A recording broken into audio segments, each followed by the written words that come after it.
তোমরা তোমরা আমাদেরকে যে পরিমাণ ভুয়া বলছো, তাহলে তো আমি ভুয়া বলে তো বিশ্বাস করবো না। আমি কি রিয়েল নাকি? রিয়েল না ভুয়া? ভুয়া বললে তাহলে তো আমার বলে লাভ নাই। রিয়েল? আচ্ছা, যদি রিয়েল হয় তাহলে দুটো কথা বলি। এক নাম্বার হচ্ছে মামলা, 2 নাম্বার হচ্ছে লাইন পরিবর্তন, 3 নাম্বার হচ্ছে কিছু ম্যানেজমেন্টের অব্যাহতি,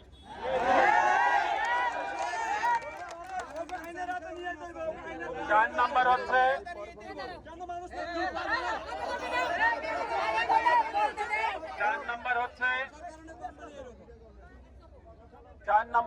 গতকালকের মারামারি। সবার কথার উত্তর আমি আলাদাভাবে দিতে পারবো না। 5 নম্বর সবচেয়ে বড় যে সমস্যাটা এখন হয়ে গেছে, ফ্যাক্টরি বন্ধ। আমি এই কয়টা বিষয় নিয়ে একটু কথা বলবো।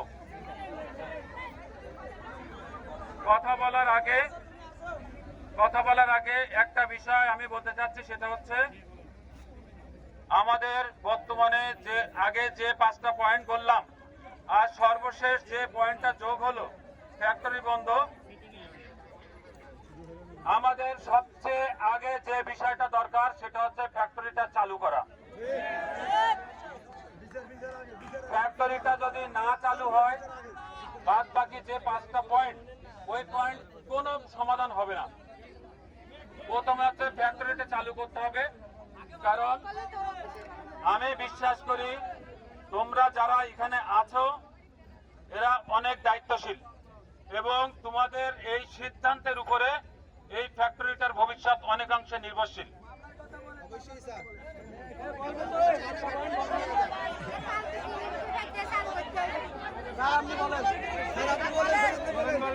তাহলে আমাদের প্রথম যে সিদ্ধান্ত নিতে হবে সেটা ফ্যাক্টরি আমরা কত দ্রুত খুলতে পারি। 2 নম্বর যে বিষয় সেটা হচ্ছে যে মামলা, ইন্ডাস্ট্রিয়াল পুলিশের একটা মামলা আছে। এই মামলা সংক্রান্তে আমি ইন্ডাস্ট্রিয়াল পুলিশের এসপি বিগত 4টা দিন আমি যে কমিটমেন্ট করছি, যেটা বলছি, এই ফ্যাক্টরি বন্ধ হয়ে যাক, তুমি এই ফ্যাক্টরিতে থাকো কি বাংলাদেশের যে কোনো জায়গায় চলে যাও, কি তুমি চাকরি ছেড়ে দাও, আমার মুখ দিয়ে যে কমিটমেন্ট বেরোইছে সেটা অব্যাহত থাকবে। এবং আগামী রবি, সোম, মঙ্গলবারের মধ্যে আমি যে কমিটমেন্টটা করছি তোমরা সবাই নিশ্চয় জানো। তোমাদের এখানে একটা ধারণা হইতে পারে, আমি খোলাখুলি কথা বলি, তোমাদের এর মধ্যে একটা ধারণা হইতে পারে ফ্যাক্টরিটা তো বন্ধ হলো, তাহলে আমরা অন্য জায়গায় যদি চলে যাই তাহলে মামলা আমাদের কি হবে। আমি বলি সব কথাই বলবো। সেই কথার উত্তর হচ্ছে তোমরা আমার মুখ দিয়ে যেটা বের হয়েছে সেটা তুমি যেখানেই যাও, চাকরি করো আর না করো, মামলার বিষয়টা আমি যেটা বলছি ওইটাই ফাইনাল।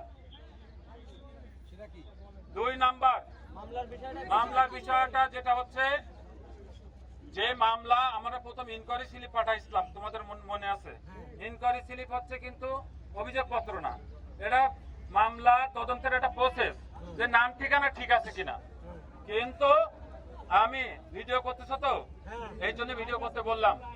আমি এই যে গত এই জানুয়ারির 5 তারিখে যে ঘটনা ঘটছে, এই ঘটনার এখনো পর্যন্ত কাউকে, কারণ এখানে একটা গাড়ির গ্লাস ভাঙছে, ঠিক আছে, সেই গ্লাসটা কে ভাঙছে এটা আমাদের কাছে এখনো তথ্য প্রমাণ পাওয়া যায় নাই।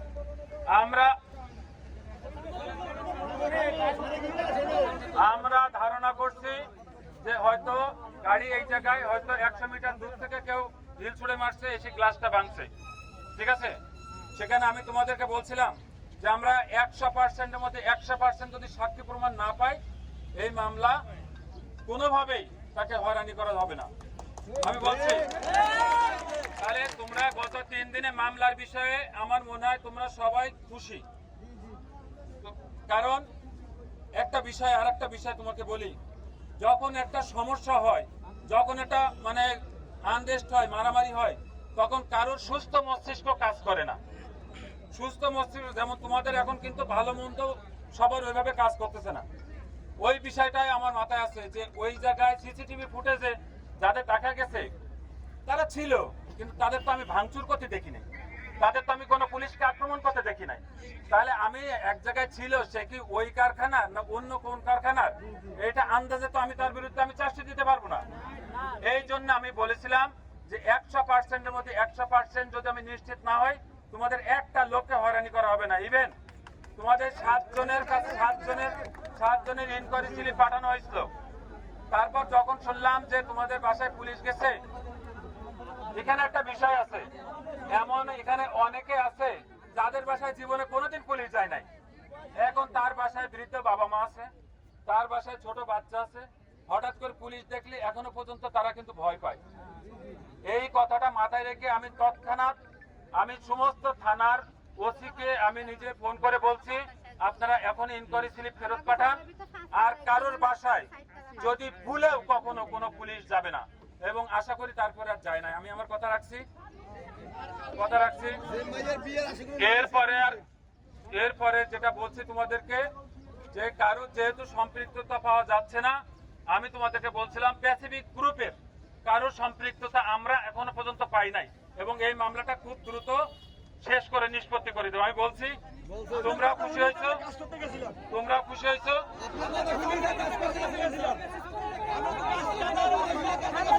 আচ্ছা, আমার কথা শেষ হওয়ার পরে, কারণ তোমরা আলাদা আলাদা ভাবে কথা বললে আমি উত্তর দিতে পারবো না, আমার কথা শেষ হওয়ার পরে তোমাদের যদি কারোর কোনো প্রশ্ন থাকে সামনে আসবা, আমাকে প্রশ্ন করবা, আমি তার উত্তর দিব।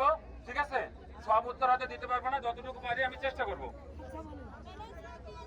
এখন বিষয় হচ্ছে ফ্যাক্টরি বন্ধ। এরপরে মামলার পরে সবচেয়ে বেশি প্রায়োরিটি আমাদের আইন শৃঙ্খলা। আমরা কালকে রাত্রে পর্যন্ত মিটিং করছি। কেন মিটিং করছি জানো? এই ফ্যাক্টরি যাতে দ্রুত খোলা যায়, কারণ এই ফ্যাক্টরি কিন্তু তোমরা এই কয়জন না, এই ফ্যাক্টরিতে 40-41 হাজার শ্রমিক আছে। আবার এই ফ্যাক্টরি বন্ধ হয়েছে 12 র্যাকে। তোমরা জানো 12 র্যাক মানে কাজ না করলে টাকা পাওয়া যাবে না, তাই তো? জানো তো সবাই। এইটা সবাই ভিডিও করুক, সবাই ভিডিও করুক, সবাই ভিডিও করুক। আচ্ছা, এখানে ইচ্ছাকৃত ভাবে সমস্যা করেন না। এখন আমাদের তারপরে সবচেয়ে বড় প্রায়োরিটি হচ্ছে ফ্যাক্টরিটা। আপা একটু আসতে, আচ্ছা ভিডিও করুন না, তো থাক। ফ্যাক্টরিটা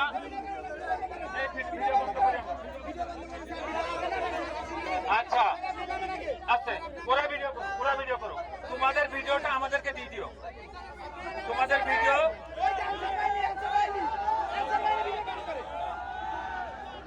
আচ্ছা, আমরা কেউ করতেছে না, তোমাদের সাথে আমার কয়েকজনের কথা হয়, তোমরা আমাদেরকে ভিডিওটা দিয়ে দিও, যাতে আমি কে বললাম এটা যেন আমার আবার মনে থাকে। আচ্ছা, এরপরে আমাদের সবচেয়ে গুরুত্বপূর্ণ যে বিষয়, সেটা ফ্যাক্টরিটা 12 র্যাক দ্বারা বন্ধ হয়েছে 2019 সালে ইপিজেড শ্রম আইনের। এটা শ্রমিকদের জন্য খুব ক্ষতিকর একটা আইন। ঠিক আছে? তাহলে আমাদের কালকে আমরা বাংলাদেশ সেনাবাহিনী, বাংলাদেশ নেভি, বেতজা সহ সমস্ত বাহিনীর সমস্ত অর্গানাইজেশন, তারপরে আমাদের ডিসি বন্দর ছিল, সেখানে সবাই মিলে একটা জন্য আমরা মিটিং এ বসছি যে একটা দিন যাওয়া মানে একটা শ্রমিকের বাচ্চার একদিনের খাবার বন্ধ। ঠিক আছে? এই জন্য আমরা যারা একসাথে আমরা মিলিত হয়েছিলাম, আমাদের সবচেয়ে আগে যে চেষ্টাটা, ওখানে কয়েকটা বিষয় আলোচনা হয়েছে। প্রথম যে বিষয়টা সেটা হচ্ছে ফ্যাক্টরি আমরা যত দ্রুত পারলে কালকে আমরা খুলে দিতে চাচ্ছি মালিকের সাথে কথা বলে।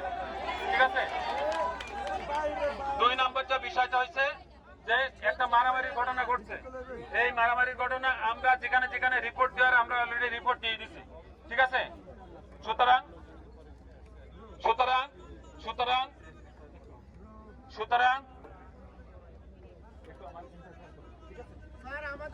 আচ্ছা, আমার কথাটা শেষ করি। আমি পরে আমি আর 3 মিনিট কথা বলবো, 3 মিনিট কথা বলবো, তারপর তোমার কথা শুনবো। আচ্ছা, আমরা যথাসম্ভব দ্রুত আমাদের একদিন আমাদের ঘাড়ে এই 40,000 শ্রমিক মনে হয় আমাদের ঘাড়ের উপর চেপে আছে, একটা দিন যাচ্ছে আর আমরা এই লোডটা নিতে পারতেছি না। আমরা প্রথমে যেটা চাচ্ছি এই ফ্যাক্টরিটা যত দ্রুত সম্ভব খুলে দেওয়ার জন্য। 3 নাম্বার, তোমরা জানো যে এই বছরের জানুয়ারি মাসের 5 তারিখে একটা মারামারি হয়েছে, একটা মামলা হয়েছে। আমি প্রত্যেকটা জায়গায় যে তোমাদের সাথে কথা বলছি না আজকে, এইটা বোঝানোর জন্য যে দেখো একটা মামলা হয়েছে, সেইটা নিয়ে এখনো পর্যন্ত তোমাদের মনে অশান্তি। আমি তো এই মামলার সময় ছিলাম না, এখনো তোমাদের মনে একটা মামলা নিয়ে অশান্তি। আজকে আমাদের প্রতি সরকারের ইনস্ট্রাকশন যে কোনোভাবে একটা আলাদা ইনস্ট্রাকশন আছে। তোমাদের কি ইনস্ট্রাকশন তোমাদেরকে বলছি। আমরা আজকে অনেক হার্ড লাইনে, কিন্তু আমরা চাই না, আমরা তোমাদেরকে বারবার বলছি যে ভাই আর একটা মামলার উদ্ভব করো না, তাহলে এই ফ্যাক্টরিটা আরো 1 মাস পিছিয়ে যাবে খুলতে, আরো একটা মামলা হবে, আরো একটা ম্যাসাকার হবে। এই মেসেজটা তোমাদের দেওয়ার চেষ্টা করছি। আমি জানি, আমি সবকিছু জানি এবং যারা এই ঘটনাটা ঘটাইছে, এই যে ডিসি বন্দর আছে, কালকে অলরেডি সব জায়গায় কারা কারা জড়িত সবার তথ্য প্রমাণ সহ আমরা দিয়ে দিয়েছি। সুতরাং ম্যানেজমেন্টের কেউ যে পার পেয়ে যাবে সেই সুযোগ, কোন ন্যূনতম সুযোগ নেই। এখানে বাংলাদেশ সেনাবাহিনীর বিভাগ ছিল, আমাদের ডিসি বন্দর ছিল, আমরা ছিলাম। আমি আরেকটা কথা বলে শেষ করব।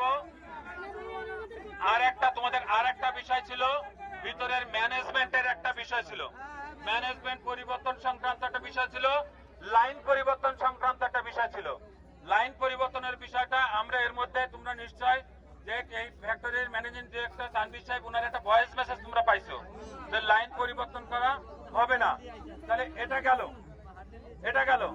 দ্বিতীয় যে বিষয় সেটা হচ্ছে ম্যানেজমেন্টের একটা বিষয় তোমাদের ছিল।